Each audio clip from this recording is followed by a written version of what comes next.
Greetings, fellow action figure connoisseurs, and welcome to another episode of Digital Caveman Presents. I, as always, am your host, the Digital Caveman, and today I will be presenting you with the Mattel Masters of the Universe Mighty Masters Man-at-Arms. Let's get into it!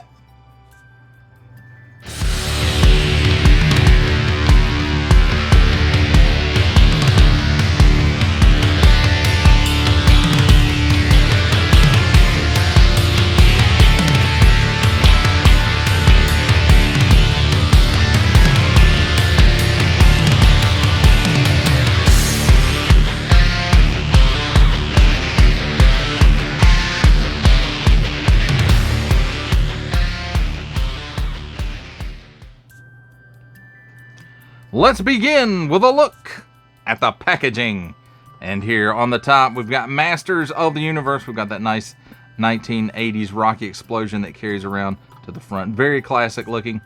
He's got an action feature. Masters of the Universe, Mighty Masters, Man-at-Arms Mattel. Nice window showcasing a partial view of the character, at least, or the figure, at least. And then on this side, we've got some nice artwork. And for such a small package, it still has some nice Masters of the Universe artwork on it. And then on this side, he's got an action feature. Pull it up, let it go. Contents, Man-at-Arms and his mace. Colors and decorations may vary. Symbols, I'm not going to learn on the bottom. And then finally on the back, here we have, don't stick things in any language pie hole that do not belong there. Don't give it to babies.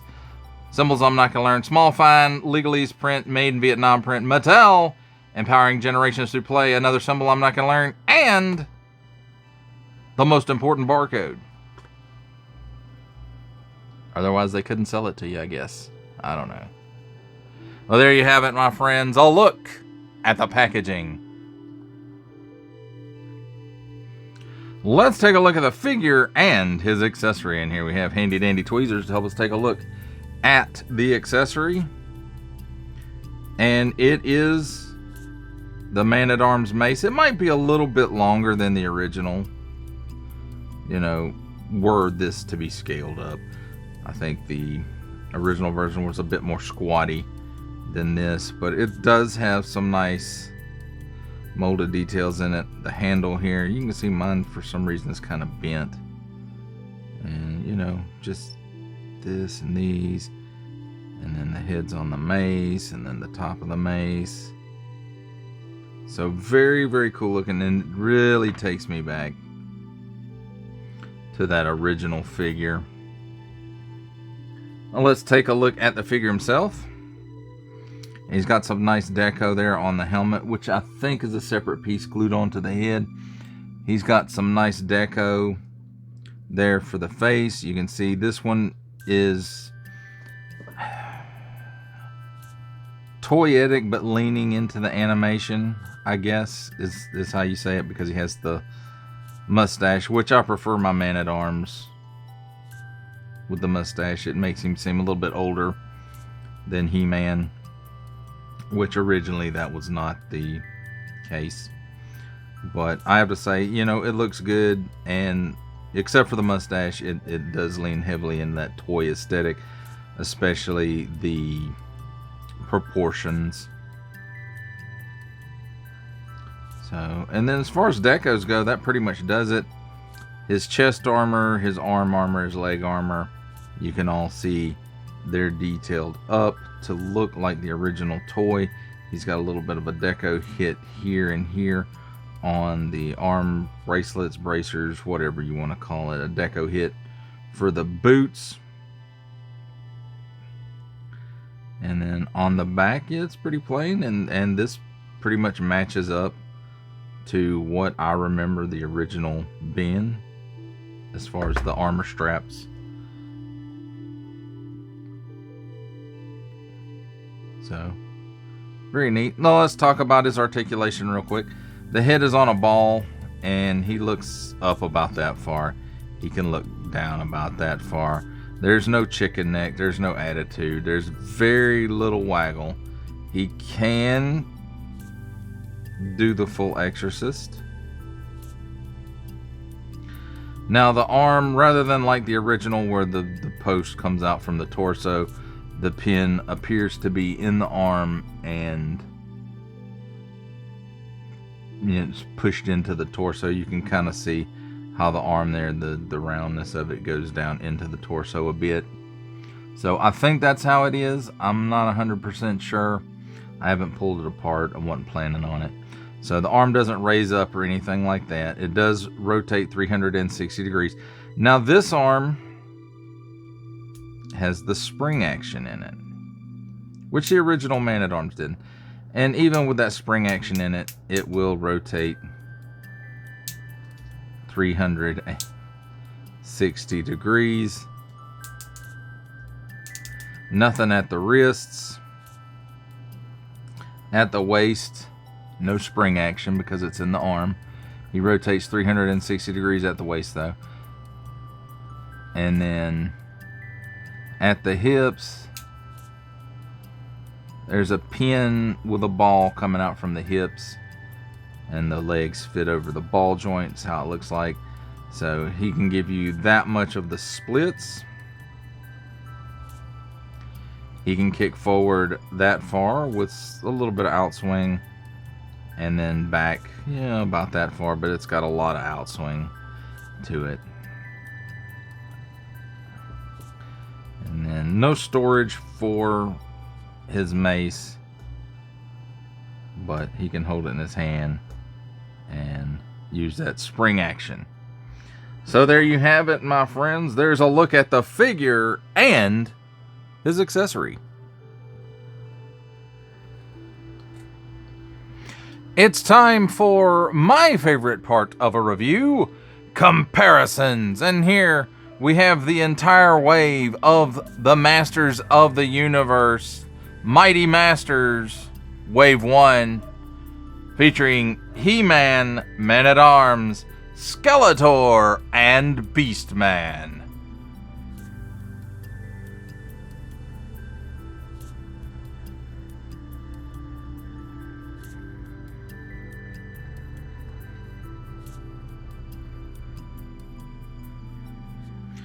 For final ramblings on the Mattel Masters of the Universe, Mighty Masters,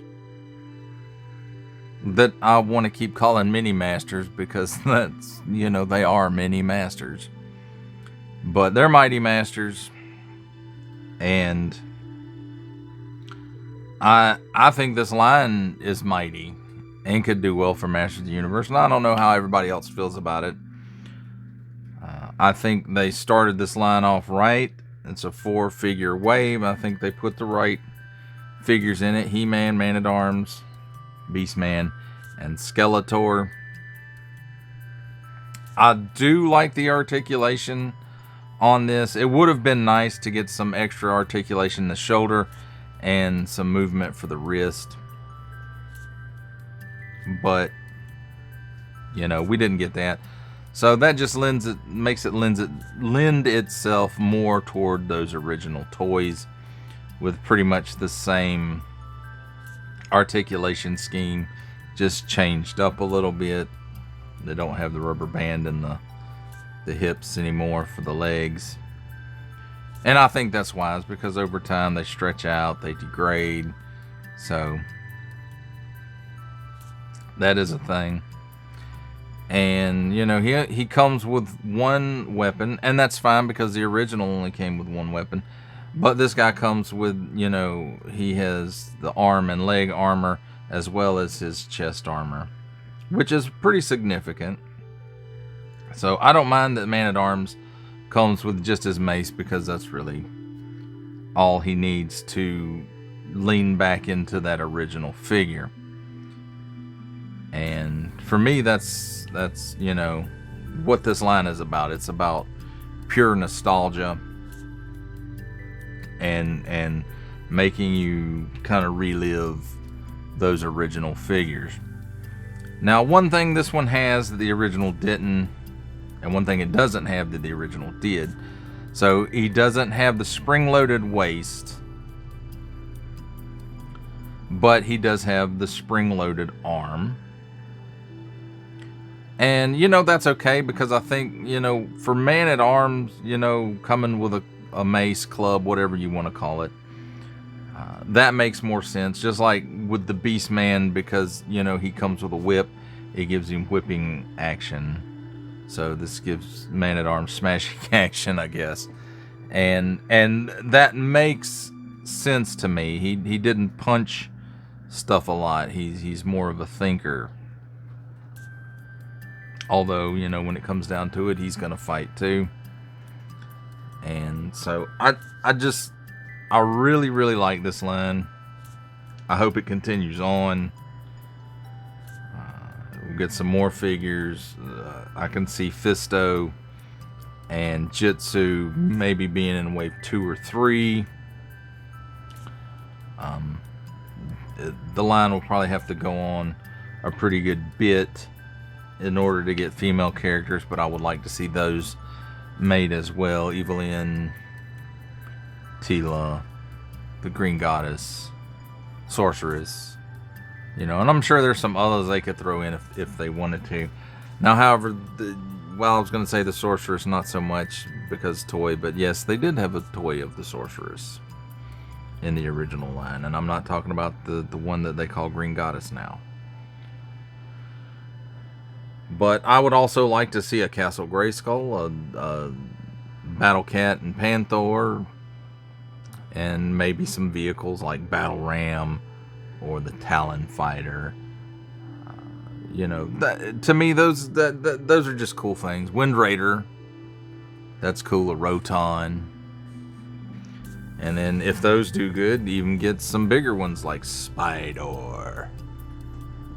That, you know, it's just, I think that would be cool stuff that they could do with this line. But again, it's gonna have to be if this line does well, which I hope it does. In my area, I'm in a rural area, so, you know, sales at my Walmart seem to be a bit sluggish on these, even though I think the price point is right at about $5. So maybe in urban and suburban areas where more people are, they're doing better than here. Masters of the Universe doesn't do so well at my store. At one point, they even, you know, did very rarely Masters of the Universe in it. And it's not because it's selling out. They just, it's not part of the mod. And so they don't get it here at this store, which sucks. But, you know, I guess it is what it is. Well, that does it for the review. I hope you enjoyed it. I enjoyed making it. Only support from viewers like you make this programming possible. Each view does count, and I do appreciate each and every single view I receive. Thank you, and thank you so very, very much for supporting this channel through viewing. If you are interested in supporting my channel further, I'm now offering memberships at various tiers. Click the join button on my YouTube page, or check this video's description for the link and see if any membership offers are right for you, but only if you are in a position to do so.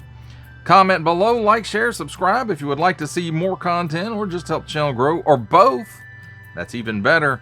And don't forget to ding that bell so that in the future you will be notified as my new content becomes available. That's a wrap, folks. I'll see you next time.